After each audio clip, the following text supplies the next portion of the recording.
Mundur skemanya. dan ikhwan antum sekalian, guru dari kaum muslimin telah wafat dan berpulang ke rahmatullah. Mundur ada tanah. Beliau yang saya kenal dari puluhan tahun yang lalu, tepatnya pada tahun 83,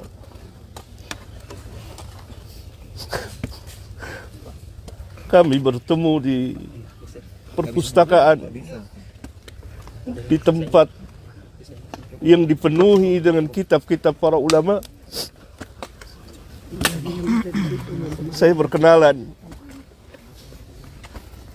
karena sejalan dan bercita-cita untuk ad-da'wah ilallah, maka kami saling berbagi dalam menimba ilmu syar'iyah dan berdakwah apa yang kami mampu.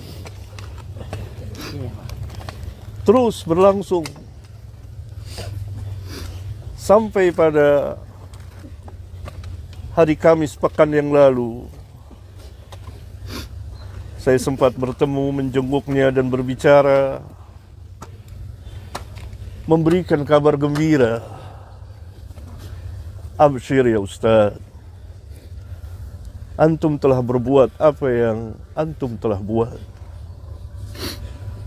Apalagi antum selesai menunaikan ibadah haji. Semoga mendapat haji yang mabrur, yang tidak ada balasannya kecuali jannah. Beliau telah menginfakkan umurnya sekian puluh tahun untuk berdakwah ad-da'wah ilallah, dan saya kenal betul dengan lisan dan tulisan. Salah seorang ahli ilmu telah wafat. Inna lillahi wa inna ilaihi raji'un. Allahumma ajurni fi musibati wa akhlif li khairan minha. Dan beliau mengajarkan kepada keluarga dan kepada umat, dan sangat giat. Salah satu yang membuat saya tertarik bertemu dan memanggilnya dan berkenalan, selalu di tangannya ada pena dan buku kecil. Tidak lepas dari itu untuk menulis sejumlah fawaid ilmiah. Itu yang saya tahu. Maka kita berkenalan. Ikhwan sekalian, Imam Ahmad pernah berkata, Yaumul Janaiz, pada hari jenazah bagi ahlus sunnah disaksikan oleh manusia. Yaumul Janaiz yang membedakan di antara pembedanya. Oleh karena itu kita kepulangan beliau mendapat pelajaran yang sangat berharga tentang dakwah yang hak, dakwah salafiyah yang harus tetap ditegakkan. Kita mencintai beliau. Saya pribadi sangat mencintainya dan kita selalu bersama. Tetapi tentu kita tidak akan mengatakan sesuatu kecuali yang diredoi oleh Allah Tabaraka wa Ta'ala. Seperti nasihat anak beliau di masjid, tidak boleh gulu. Doa. Bahkan ketika saya terakhir bertemu pekan yang lalu, doain, begitu beliau katakan. Doain. Doa. Oleh karena itu Rasulullah SAW apabila selesai menanam, beliau berhenti sejenak dan beliau bersabda kepada para sahabat, istaghfiru li akhikum wasalu lahu at-tasbit fa innahu al-an yus'al. Mohonkanlah ampunan untuk saudaramu.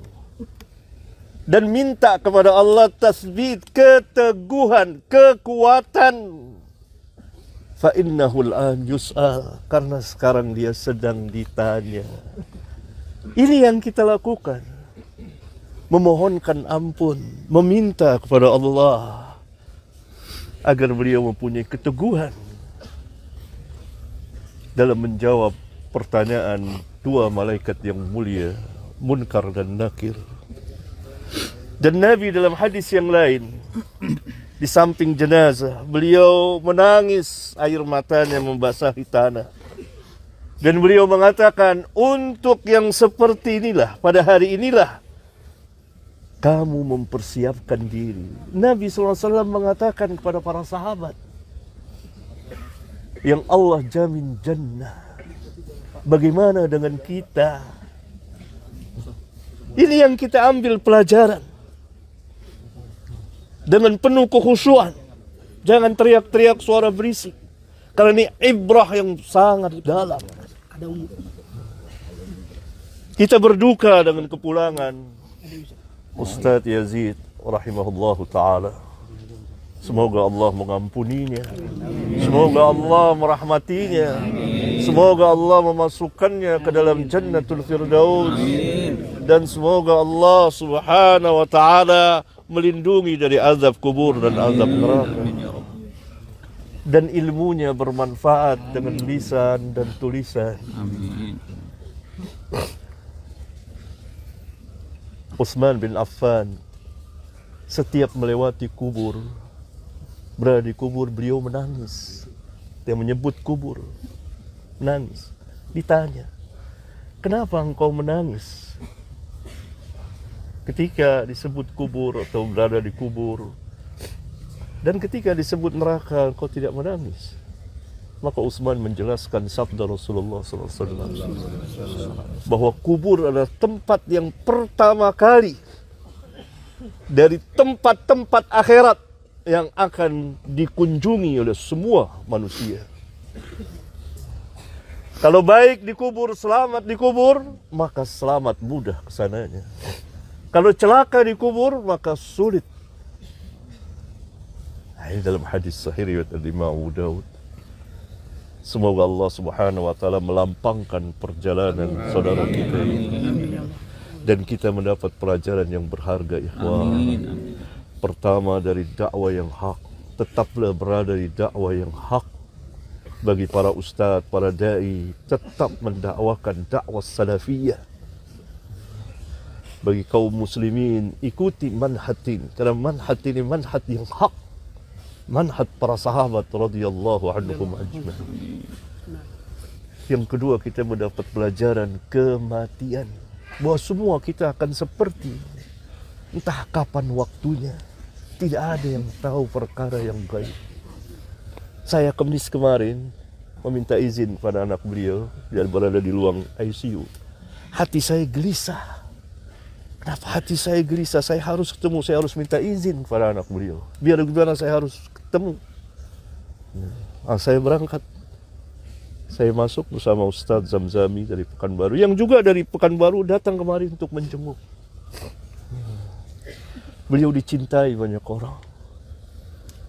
Maka saya melihat, tenang hati saya. Bahkan 2 jam berselang 3 jam, beliau telepon, Fatih, Abah sudah meninggal. Kita tidak ada yang tahu perkara yang gaib. Rahasia Allah. Dan ada hikmah di balik itu. Perjalanan beliau panjang sekali. Berlika-liku. Suka dan duka. Doakan. Semoga Allah menerima amal kebaikan beliau. Menghapuskan kesalahan beliau. Dan beliau menjalani sakit. Yang Nabi SAW mengatakan sakit itu dapat menghapuskan dosa. Semoga bersih ketika beliau wafat. Amin. Wassalamualaikum warahmatullahi wabarakatuh. Waalaikumsalam. Allah akan ibadah.